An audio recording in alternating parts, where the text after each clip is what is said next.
and thank you so much for joining me here for another video. I hope you guys have had a great week so far, and I hope you're ready for another video about grounding, because that's what we're gonna get. I don't know what's in the air recently, but I've been feeling like called repeatedly to do meditations or affirmations, whatever it is relating to grounding and connecting with Gaia for some reason. And again, I'm feeling called to kind of share something that has sort of been on my mind when it comes to, I guess, the spiritual community and being a grounded spiritual person, which is it's kind of summed up by the sentence, love is grounding, I think. So I've kind of been on my spiritual journey for a little while, I'm not super advanced in it, but I've been on this path for a while, and I've seen a lot of stuff about losing friends and things like that when you are a spiritual person, as you no longer resonate with the things you used to, or the people you used to, or activities you used to. And that's totally normal and a healthy part of a spiritual awakening, or just generally any kind of soul or personal growth. It happens. You lose people because you're no longer on the same wavelength, and that's healthy. That's fine. That's a grounded thing. But I also wanted to maybe caution people about confusing growing and changing as you level up with pushing people away out of fear. So there is a difference between growing out of people and situations and relationships, and between pushing people away or deeming people like below you, people who love you and who care about you regardless of your beliefs or who you are, because you see them as below you, or you feel like you might be getting too triggered about, your spiritual identity. And for the record, I'm not saying this as somebody who's judging from the outside. I've gone through my own, kind of issues of assuming everyone's gonna hate me and leave me kind of thing, because of my beliefs. But, as I open up to people, yeah, sure, that will happen, but I feel like it's important to be careful that we're not pushing people away before we give them the opportunity to kind of see who we are, don't push people away out of fear. If they leave, let them leave. It's okay. You can't always be the one to cut people off first. I know that can be hard to hear or to experience. I get it, but you could be pushing away people whose relationship could grow with you, right? If we're giving into fear, and that's not grounded. I also want to mention that within I guess niche communities like ours, like the spiritual community, there is a high propensity for us to maybe I don't want to say be a little naive, but it might be a little easier for us and for someone like me to be sucked into a cult than maybe one of my more grounded, non-spiritual friends, right? And I feel like it is important to be aware that cults kind of do that, where they sort of tell you that you have to kind of distance yourself from the people in your actual life who love you and from the society around you in order to, I don't know, achieve some kind of spiritual wisdom, or be part of this elite group that will be saved by, at the end of the world, or any of that bullshit. Cults do that.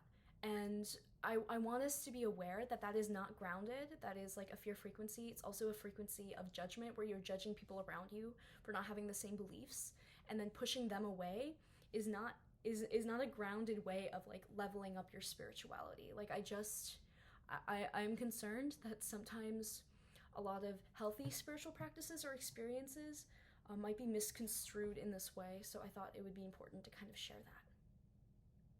So yeah, please don't get sucked into a cult, not grounded. You'll know if something's a cult if it's fear-based, if it has a lot of judgment, like judging other people, judging yourself, if it's shame-based, if there's a bunch of rules you have to follow, you don't get to decide for yourself what is right or what is wrong exactly. If there's already a set of rules, there's a person telling you what to do, even if there technically isn't, What else do cults do? I think that's a good list. Oh yeah, and you find yourself isolated completely from the people around you, in your physical life, or your family and stuff like that. If you didn't have problems with them, and suddenly you don't speak to them anymore, I just want I just felt like I wanted to share that, like, that wouldn't be grounded, and that's not the same thing as growing apart from people. So I just wanted to mention that. What I really want people to take from this kind of video is that love is grounding, okay? Love is one of the most grounding frequencies there is that I've experienced personally.